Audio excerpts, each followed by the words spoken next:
Moving on to the second example which is example 14-4। थोड़ा सा गौर से इस एग्जांपल को देखें, बड़ी इंटरेस्टिंग एग्जांपल है और इसमें आपके वो स्प्रिंग वाले काफी कॉन्सेप्ट जो है वो चेक होंगे। Okay, let me first of all read the statement of this example. The platform P has negligible mass and is tied down so that the 0.4 meters long cords keep a 1 meter long spring compressed 0.6 meter when nothing is on the platform। इस जुमले को 2-3 दफा पढ़ें तब आपको ये जुमला समझ आएगा, और अगर ये जुमला आपको समझ आ गया तो फिर इस प्रॉब्लम को सॉल्व करना जो है वो बड़ा आसान हो जाएगा। So let me read it once again. You have a platform which has negligible mass and it is tied down so that the 0.4 meters long cords keep a 1 meter long spring compressed 0.6 meter when nothing is on the platform। Let me clear the screen और मैं आपको इसको आसान अल्फाज में समझाने की कोशिश करता हूं। Okay, I hope this blank slide is clear to all of you. Yes, sir. Okay, इस जुमले को समझने के लिए हम करते क्या हैं कि हम कहते हैं कि ये हमारे पास से एक ग्राउंड है and we have got a spring which has an unstretched length of 1 metre. So the unstretched length of this spring is 1 metre. इसके अलावा आपके पास एक प्लेटफॉर्म है जिसको हमने प्लेटफॉर्म P के साथ रिप्रेजेंट किया है, and this platform is being attached with these cords which have an overall length of 0.4 metre. यानी जब आप इस प्लेटफॉर्म को ऊपर उठाएंगे तो ये 0.4 मीटर से ऊपर नहीं जा सकता because of the length of these cords जो कि इसके साथ अटैच हुई हुई हैं। आप करते क्या हैं कि आप इस स्प्रिंग को कंप्रेस करके इस प्लेटफॉर्म के नीचे जो है वो रख देते हैं। अब ओरिजिनल लेंथ स्प्रिंग की 1 मीटर थी, ये प्लेटफॉर्म के नीचे जब ये आएगा तो इसकी लेंथ कितनी हो जाएगी 0.4 metre because of these cords. So कितना ये अपनी अनस्ट्रेच्ड लेंथ से कंप्रेस हुआ हुआ है 0.6। तो आपने इस स्प्रिंग को 0.6 मीटर कंप्रेस किया और इस प्लेटफॉर्म के नीचे जो है वो रख दिया। सो आई होप कि ये जुमला हर एक को क्लियर हो गया होगा। सर यानी कॉर्ड्स में फिर टेंशन भी होगी ना? देखें, कॉर्ड्स जो है वो 0.4 मीटर से ज्यादा जो है वो ऊपर नहीं जा सकती। ठीक है, तो यानी आप अगर स्प्रिंग को हटा दें तो जाहिर सी बात है ये प्लेटफॉर्म जमीन पे आके गिर जाएगा, लेकिन इस स्प्रिंग को यहाँ रखने की वजह से it is not going to move down. Maximum ये जितना ऊपर जा सकता है इट इज 0.4 मीटर। तो एक तरह से स्प्रिंग इस स्टेज पे 0.6 मीटर जो है वो कंप्रेस हुआ होगा। Is this point clear to all of you? Sir लेकिन स्टेटमेंट में तो गिवन था कि प्लेटफॉर्म का मास नेग्लिजिबल है, तो ये फिर कंप्रेस क्यों कर रहे हैं स्प्रिंग को? प्लेटफॉर्म का मास तो नेग्लिजिबल है लेकिन कॉर्ड्स की लेंथ क्या है 0.4 मीटर। yes, तो 0.4 मीटर से ऊपर मूव कर सकते हैं ये प्लेटफॉर्म। Excuse me sir. जी सर, ये जब स्प्रिंग कंप्रेस होगा 0.6 मीटर तो ये फिर अपनी स्प्रिंग की फोर्स भी लगेगी ना प्लेटफॉर्म पे, जो फिर कॉर्ड्स में टेंशन के तौर पे आएगी। बिल्कुल ऐसे ही है। Okay.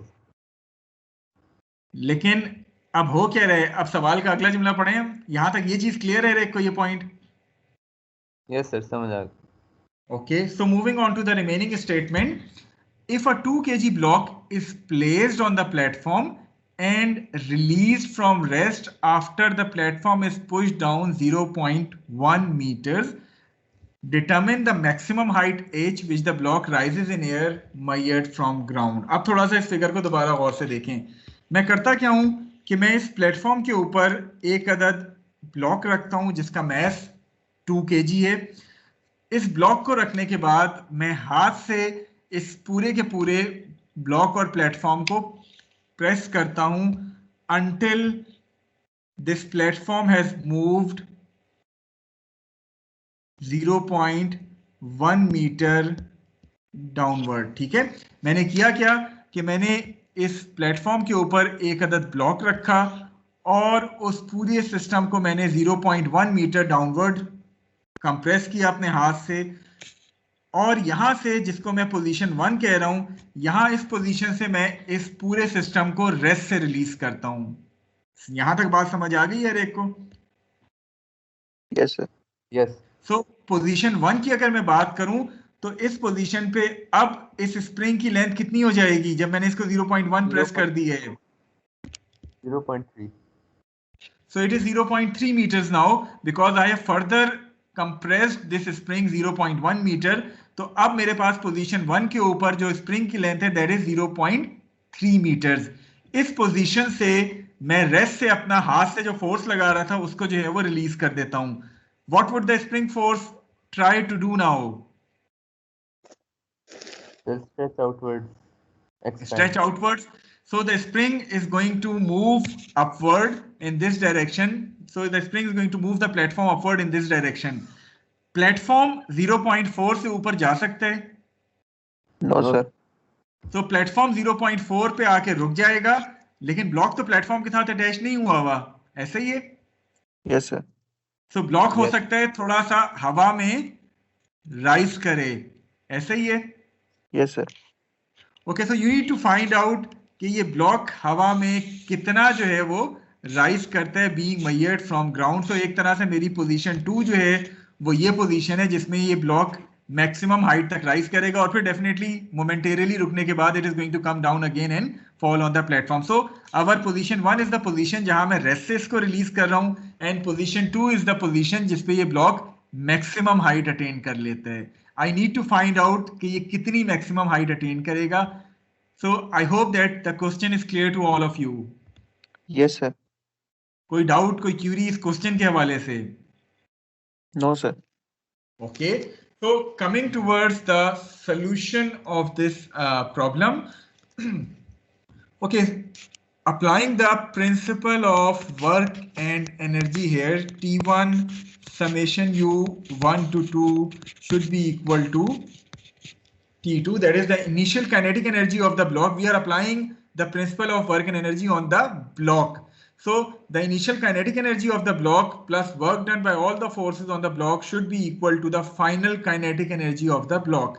Okay, the first question is, what is the initial kinetic energy of the block at position 1? 0. Since the block is being released from rest, so the initial kinetic energy is going to be 0. What about the final kinetic energy once the block has attained maximum height? 0. Since the block has attained maximum height, so momentarily its velocity would be equal to 0 at that height. Therefore, T2 would also be equal to 0. 0.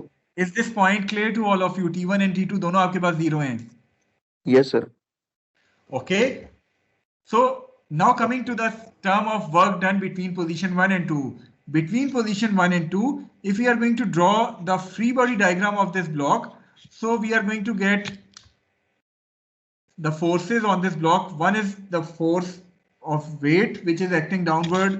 The other one is going to be a spring force which is going to act in this direction, isn't it?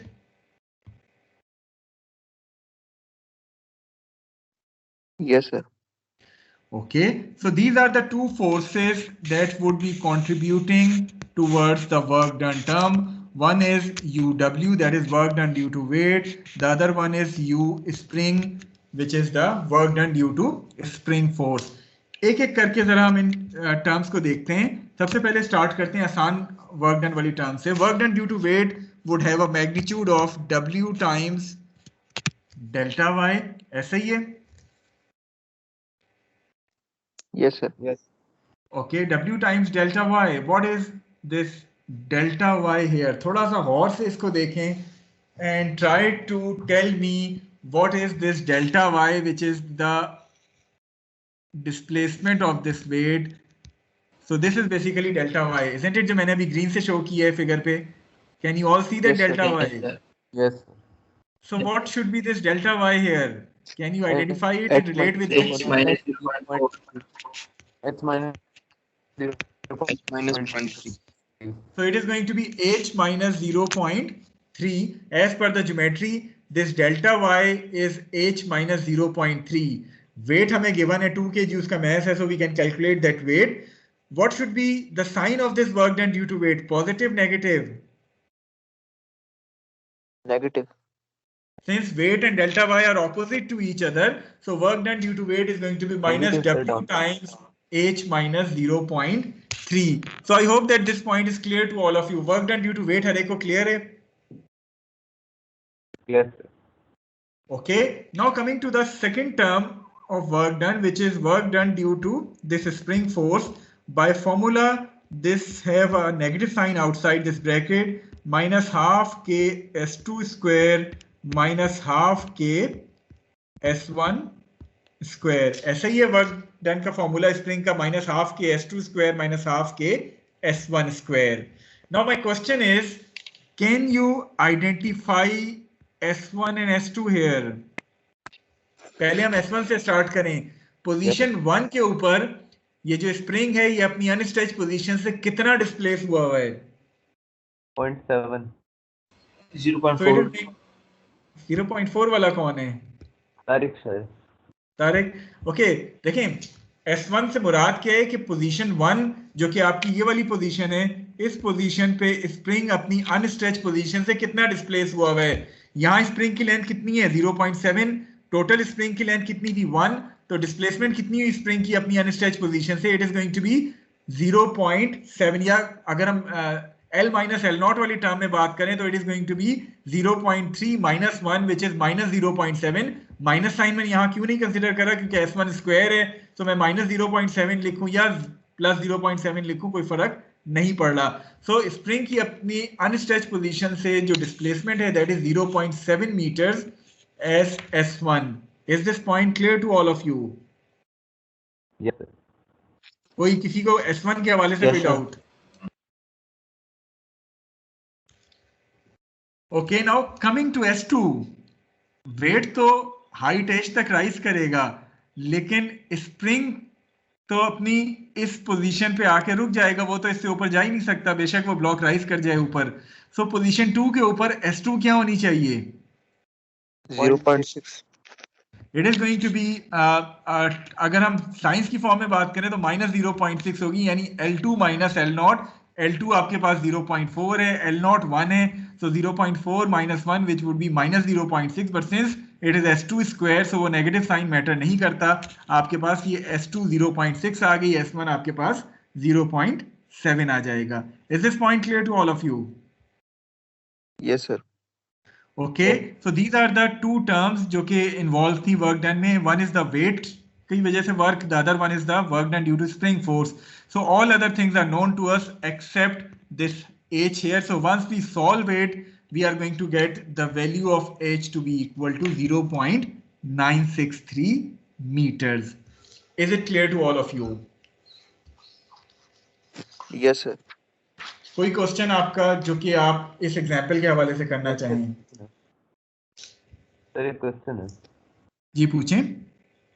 Sir ये आपने हमें इसमें शुरू में एक trick बताई थी कि जहाँ पे फोर्स S यानी डिस्प्लेसमेंट और वेलोसिटी V इन्वॉल्व होगी, वहाँ पे हम एनर्जी वाला वर्क एनर्जी प्रिंसिपल लगाएंगे. बिल्कुल ठीक तो है. सर इसमें जैसे वेलोसिटी का तो कहीं पे भी इन्वॉल्वमेंट नहीं थी, तो हमें कैसे वो हिंट मिलेगी कि हमें यहाँ पे वर्क एनर्जी लगाना चाहिए? वेलोसिटी की इन्वॉल्वमेंट तो थी, यानी जीरो वेलोसिटी यहाँ थी, जीरो वेलोसिटी यहाँ आ जाएगी. तो वेलोसिटी इन्वॉल्व तो है, लेकिन उसका मैग्नीट्यूड जीरो है उन दो पोजीशंस पे जिससे मैं कंसीडर कर रहा हूँ. इन दो पोजीशंस के दौरान या दरमियान में कहीं ना कहीं ये डेफिनेटली वेलोसिटी इन्वॉल्व होगी.